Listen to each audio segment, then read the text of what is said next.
question for you guys, and many people have asked us, what do we need to do? How can we take advantage of this? Industry, how can we take advantage? And what do I need, the State Department need, to basically do what we're trying to do overseas? And I kind of broke it down into 3 things. I noticed IBM's here, so that's good. One is analytics. We need better big data analytics, all right? So I have tons of databases in my organization, HR, procurement, energy, data, energy meters. They don't talk to each other. So I have a facility manager that's in, let's say, Phnom Penh. We have 15 employees coming in sometime in the spring. We don't know when because he doesn't have access to the HR system. He needs to make sure all of their apartments, cars, everything's ready for him to come in. He knows people are going to be leaving at the same time, but he doesn't know exactly when. And he actually is on 24 hours, 7 days a week, diesel to keep the embassy and all the housing running. All right, so if he knew all of this, if we had a system that could help give him an idea when he should procure a diesel, when he doesn't actually have to have engines idled or sitting around, or when he should have them up and running, this would help. This would help us save money, but obviously save energy. And would help us be more of a just-in-time operation. But that's from big data analytics, which we have a hard time. A lot of organizations are having a hard time with that. But that's one thing. Security. We put some very sophisticated embassies in Africa, in Latin America, Middle East, which have really good building automation systems, very good equipment. But the problem is, in many places, we don't actually have the labor force, the local labor force, to take it, to basically manage those systems. So we might have one American there on the ground, but we need a couple to basically monitor and maintain these systems. We can't do that.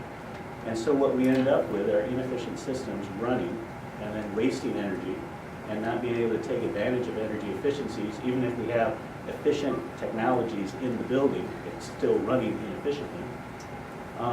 We need to be able to reach in from places like Washington with our engineers back here and see what's going on and provide advice for people on the ground. We have to be able to do that in a secure way.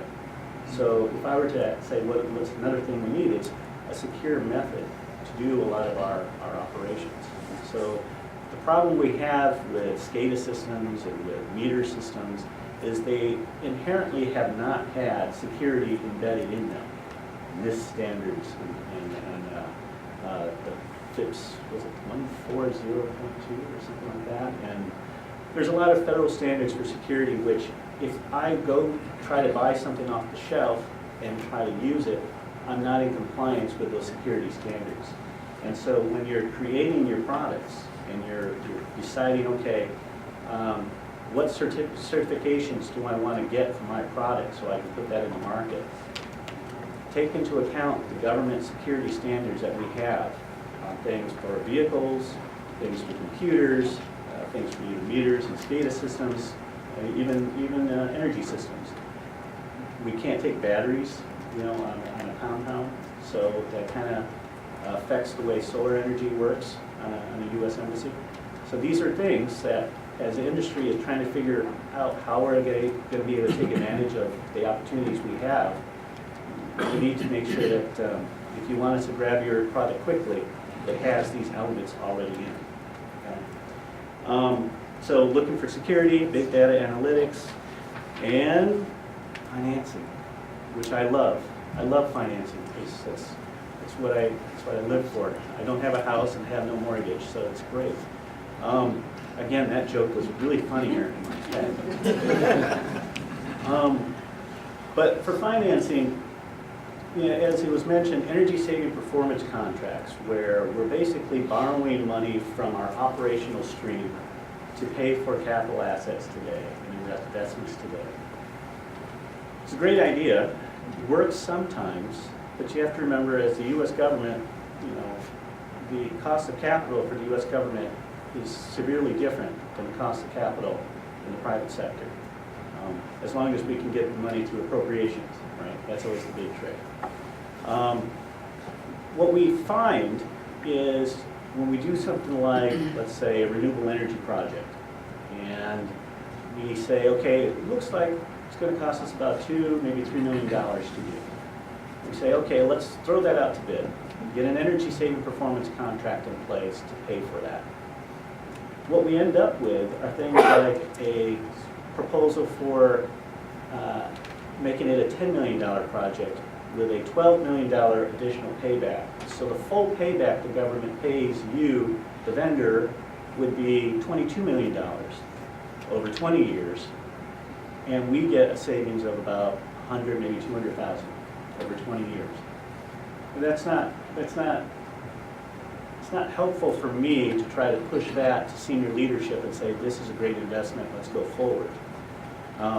So for financing and working with us, it really requires a good partnership, and it requires us, as Kevin had mentioned, to basically make sure that our bidding process, what we're speccing out, gives you, industry, the ability to forecast additional projects.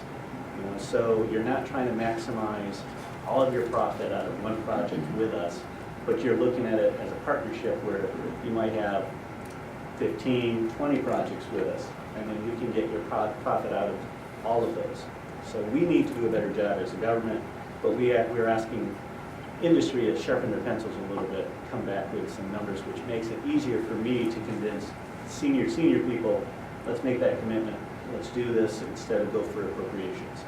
So of the three things that I can really use, big data analytics, better security on a lot of products, and a good financing partner for a lot of our projects. And with that, one last thing I want to tell you about, which is our app, which is one of the things that we do for the State Department is, you have to understand, when we go overseas, we represent all of you, right? We represent our policy initiatives, we represent our economic interests, and we also represent the values of the country, which one of them being environmental stewardship and being a good steward of the environment, right? So when we do that, we'd like to promote what we do here in the U.S. and what we're doing at those embassies. And so we've created this new application that we're going to put out there in the field for our commercial officers to use. And basically that application takes your names, your product, and puts it in there in a category in which the commercial officer can then be in a meeting, whip out the application and go, I know exactly which company you need to look at. Here's a list. And they can say, oh, generators. Boom, there you go. Solar projects. Oh, here you go. And these people are in country. These people have had experience in this region. All of that's going to be in this database, which is in this app. All right. So what I need from all of you is to make sure you visit our website, fill out your company's information and product, so it makes it into the first version of this application. All right. So that's one of the things I wanted to point out to you guys. We're working with the Department of Commerce and Department of Energy to make that happen. We hope to have that by the summer. And of course, we are huge cheerleaders for all of you. So please come talk to me about what we're doing, how you think you can fit into what we're up to, and then how we can basically help you leverage our presence overseas by helping you get into other markets. Okay, so very much want to be a collaborative partner with you guys. So thank you very much for the opportunity.